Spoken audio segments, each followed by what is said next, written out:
వి gold trusted gold buyers మీరు తాకట్టు పెట్టిన బంగారాన్ని విడిపించి ఈ రోజు ఉన్న మార్కెట్ ధరకు కొనబడను 7771077720. హలో మాధవి, ఆఫీస్ పని మీద అర్జెంట్ గా బెజవాడ వెళ్తున్నాను. రాత్రికి ఇంటికి రాను, నువ్వు భోంచేసాయి. అలాగే, రేపు పొద్దున్నే వచ్చేస్తారుగా? పొద్దున్నే వచ్చేస్తా. Okay okay.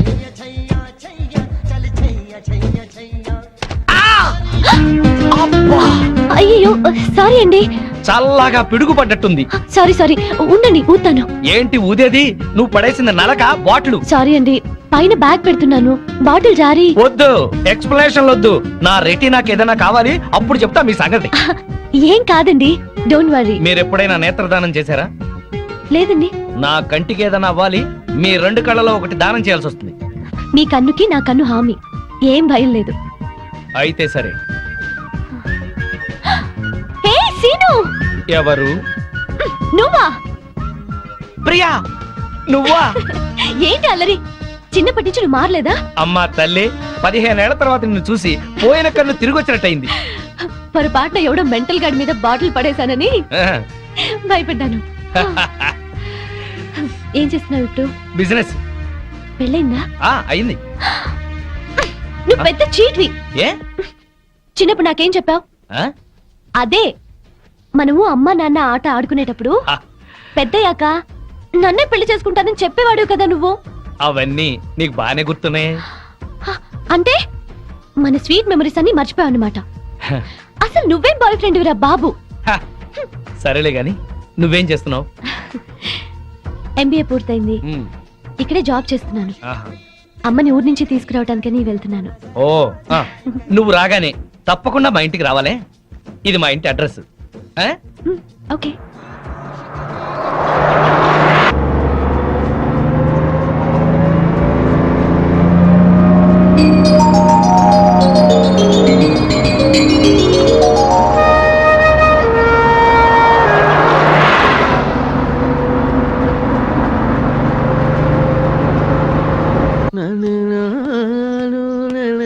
ఏం తాగుతాం బావా?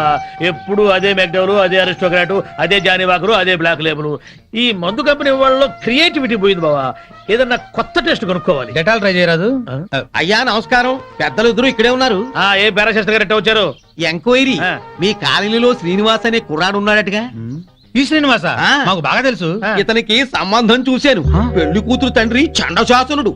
కుదిర్చే ముందు ఇతని క్యారెక్టర్ ఎటువంటిదో తెలుసుకుందామని వచ్చాను. అదేంటి బావా, ఈ పెళ్ళం పిచ్చోడు మళ్ళీ పెళ్లి చేసుకుంటున్నాడా? సరే, ఇతనికి సంబంధం చూడమని ఎవరు చెప్పారు? వాళ్ళ అమ్మా నాన్నే.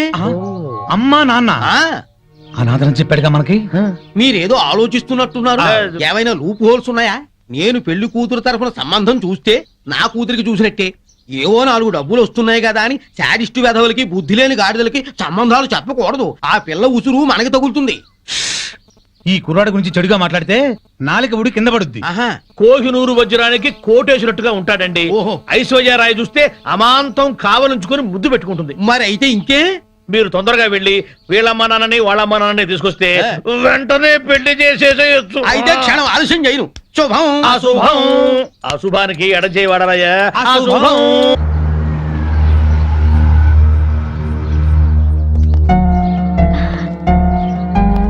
రా మంజుల, నేను నీకు ఫోన్ చేసి వద్దాం అనుకున్నాను.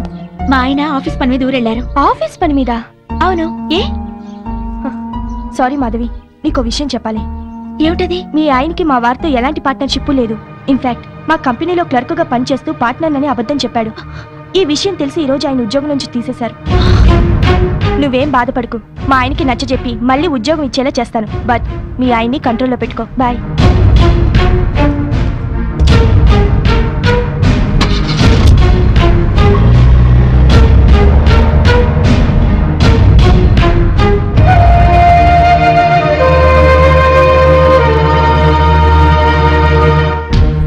మీ ఆయనకి మా వారితో ఎలాంటి పార్ట్నర్షిప్ లేదు. ఇన్ఫాక్ట్ మా కంపెనీలో క్లర్క్ గా పనిచేస్తూ పార్ట్నర్ అని అబద్ధం చెప్పాడు.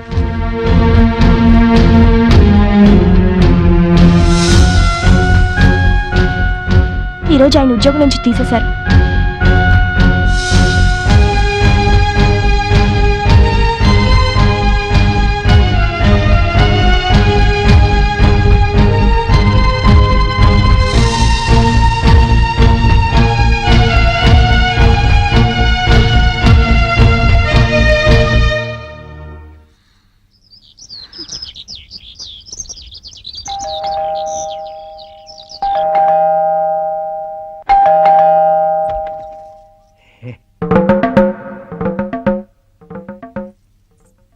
అనుకోకుండా ఊరెళ్ళాల్సి వచ్చింది. నీకు ఫోన్ చేశా కదా, అయినా అంత కోపమా? రాత్రి భోంచేశావా? నేను లేనని తినకుండా పడుకున్నావా? నా కోసం ఫోన్లు ఏమైనా వచ్చాయా? ఏంటి వినపడలేదా? పిలుస్తున్నా వినిపించుకోకుండా వెళ్ళిపోతావే? చిట్ ఫండ్ కంపెనీలో గుమస్తాకి అంత చికాకు అక్కర్లేదు.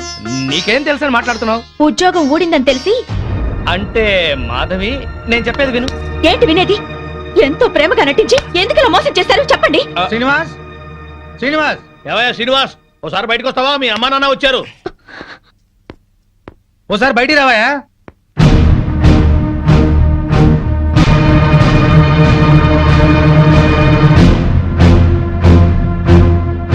నీకు పెళ్లి కాలేదని ఎవరో పిల్లని కూడా వచ్చారయ్యా. ఏమిటి, ఇతనికి పెళ్ళయిందా? మాకు తెలిసి ఒకే పెళ్ళయింది, ఆవిడే ఆ ఒక్క పెళ్ళాం.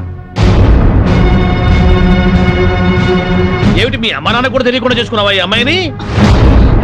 అవ్వా, మా సంగతి తెలియక వాళ్ళు నీకేదో పెళ్లి సంబంధం తీసుకొచ్చారయ్యా. ఏంటండి ఈ నాటకం? మీ అమ్మా నాన్న దివిసీమ తుఫాన్లో చచ్చిపోయారని చెప్పి నన్ను పెళ్లి చేసుకున్నారు. వాళ్ళు బతికుండగా అలా చెప్పడానికి సిగ్గుగా లేదు. అమ్మా, దివిసీమ తుఫాన్లో కొట్టుకుపోయిన వాళ్ళ అమ్మా నాన్న మొన్న వచ్చిన సునామీకి ఒడ్డు కొట్టుకొచ్చుంటారు. అతనే వెనకు. ఏమిట్రా ఇదంతా? మాతో ఒక్క మాట చెప్తే నీ పెళ్లి మేం కాదంటావా? అది కాదు నాన్న. చేసింది చాలే, సమర్థించుకోకు. నువ్వే మనిషివా? ఇలా చేస్తావు అనుకోలేదు. మీకేం చేశాడేంటి? చీట్ చేశాడండి. ఫోన్ తో సహా నా ఆఫీస్ అద్దెకిస్తే నాకు తెలియకుండా నా సంతకం ఫోర్జరీ చేసి ఎస్టీడీ కనెక్షన్ తీసుకుని 50,000 బిల్లు చేశాడు. పైగా 2 నెలల నుంచి ఆఫీస్ అద్దె కూడా కట్టలేదు. ఆగండి రమణ, ప్రతి నెల ఈయన అద్దె డబ్బు నీతో ఇచ్చి పంపించట్లేదు? ఆ డబ్బులు మేము వాడుకున్నాం సార్. ఛీ! మరి ఎస్టీడీ గొడవ ఏంటి? ఆయన సంతకం ఫోర్జరీ చేసి ఎస్టీడీ కనెక్షన్ తీసుకున్నాం. పబ్లిక్ అందరితో ఫోన్లు చేయించి ఆ డబ్బుతో దుబాయ్ వెళ్ళాలనుకున్నాం. డబ్బు తీసుకున్న ఏజెంట్ మోసం చేశాడు. దయచేసి మమ్మల్ని పోలీసులకు పట్టించకండి సార్. విన్నావుగా, అగ్రిమెంట్ రాసి ఆఫీస్ అద్దెకి తీసుకుంది నువ్వు. ఈ బిల్లు డబ్బు ఆ 2 నెలల అద్దె కట్టకపోతే అరెస్ట్ అయ్యేది కూడా నువ్వే. ఏం శ్రీనివాస్, నా బాకీ తీర్చకుండా ఇంకా ఇలా అప్పులు చేసావా? నీ ఉద్యోగం చూసి నీకు 2 లక్షలు అప్పిచ్చాను, ఇప్పుడు అది పోయింది. నా బాకీ ఎలా తీరుస్తావు? ఏమయ్య పెద్ద మనిషి, ఈ నిక్షేపరాయుడికి మళ్ళీ పెళ్ళా? తల్లి తండ్రి బ్రతకుండగానే చచ్చిపోయారని పెళ్లి చేసుకున్న వాడికి నా పిల్లనివ్వాలా? నువ్వో తండ్రివి, అతను కొడుకు. చచ్చా, పదండి. ఇదిగో శ్రీనివాస్, ఇప్పుడు నా బాకీ తీర్చకపోతే లారీ తీసుకొచ్చి సామానంతా తీసుకెళ్తా. పోలీస్ కమిషనర్ కు ఫోన్ చేసి అరెస్ట్ అయిపిస్తా. సేట్ సామానంతా తీసుకెళ్తే మరి నా సంగతి ఏంటి? ఎవరో ఒకరి కొంప ముంచి తీరుస్తాడేవయ్యా. పార్వతీ పరమేశ్వర్ లాంటి అమ్మా నాన్నని అంత మాట అన్నాడంటే నమ్మలేకపోతున్నాం. ఇలాంటి కొడుకుని ఎక్కడా చూడలేదు. తల్లిదండ్రి చచ్చిపోయారని అబద్ధం ఆడి పెళ్లి చేసుకోవడం కంటే నాలాగా పెళ్లి పెటాకులు లేకుండా ఉండడమే నయం. సైలెన్స్! ఎవరు మాట్లాడకండి. 35 సంవత్సరాలు టీచర్గా పనిచేసి రిటైర్ అయ్యాను. నా 65 ఏళ్ల జీవితంలో ఒక్క మాట పడకుండా బతికాను. జీవితంలో అడుగు పెడుతూనే ఇంత మచ్చ తెచ్చుకున్నావేరా? రిటైర్ అయి హాయిగా హరిద్వారంలో ఉంటున్న వాళ్ళం. నీ పెళ్లి బాధ్యత ఒకటి ఉందని వచ్చావురా. నీ నిర్వాహకానికి సిగ్గుపడేటట్టు చేశావు కదరా. 3 నెలల్లో ఈ బాకీలన్నీ తీర్చు. నీకు చేత కాకపోతే చేతులెత్తి దండం పెట్టు. నిన్ను కన్న పాపానికి అనా పైసలతో సహా ఆ అప్పులన్నీ నేను తీరుస్తాను. అయ్యా, నా మాట మీద ఏమాత్రం నమ్మకం గౌరవం ఉన్నా దయచేసి వెళ్ళండి. శ్రీనివాస్, ఈయన ముఖం చూసి మాట నచ్చి వెళ్తున్నాం. పైసలు జల్దీ అరేంజ్ అయ్యి.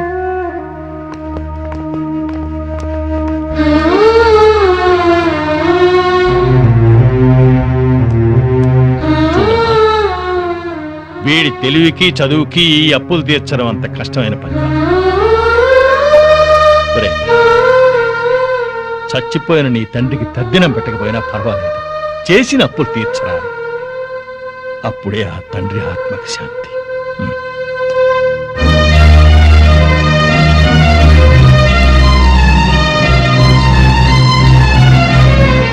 అమ్మా,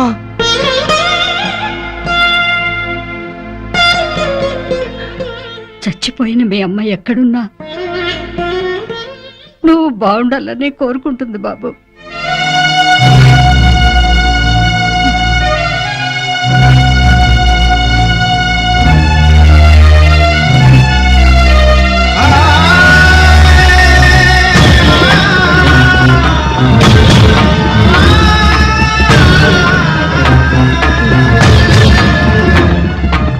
ఇవాళ నీ పుట్టినరోజా? కాదు, నా కళ్ళు చల్లబడ్డ రోజు. ఎలా?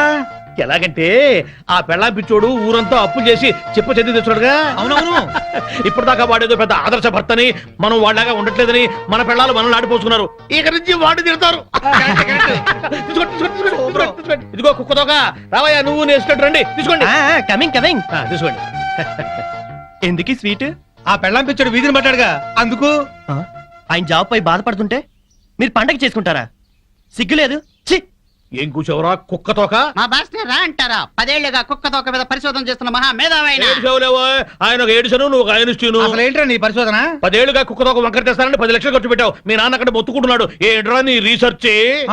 కుక్క తోకని ఎలాగైనా వంకర తీయచ్చు గాని మీ వంకర బుద్ధిని మార్చడం మాత్రం ఎవరి వల్ల కాదు. మీ తాగుడికి పేకాటికి ఆరోగ్యాలు పాడవుతున్నా, మీ భార్య బిడ్డలు బాధపడుతున్నా మీరు మాత్రం మారరు. మీ బుద్ధుంది చూశారు? కుక్క తోక కన్నా తక్కువ. ఇప్పటికి ఇదే నా రీసెర్చ్. పోరా కుక్కతోక, నువ్వు చెప్పిందండి మాకు. తిరుబావాలంటూ చేర్స్.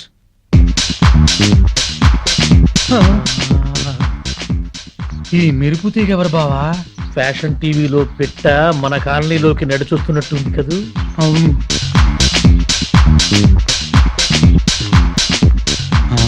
పెళ్ళాం పిచ్చుడు ఇంట్లోకి వెళ్తుంది. అట్లాంటి పిట్టని ఇంటికి రప్పించుకున్నాడంటే ఆడేటవుతాడు పిచ్చోడు, మనము పిచ్చోడు.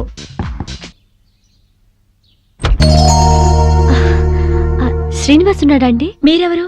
నేను శ్రీను చిన్ననాటి స్నేహితులం. లేరు, బయటికెళ్లారు. ఎప్పుడొస్తాడు తెలీదు. మొన్న కనిపించి ఈ అడ్రస్ ఇచ్చారు, చూసి వెళ్దామని వచ్చాను. సర్లేండి, మళ్ళీ వస్తాను. మంచిది.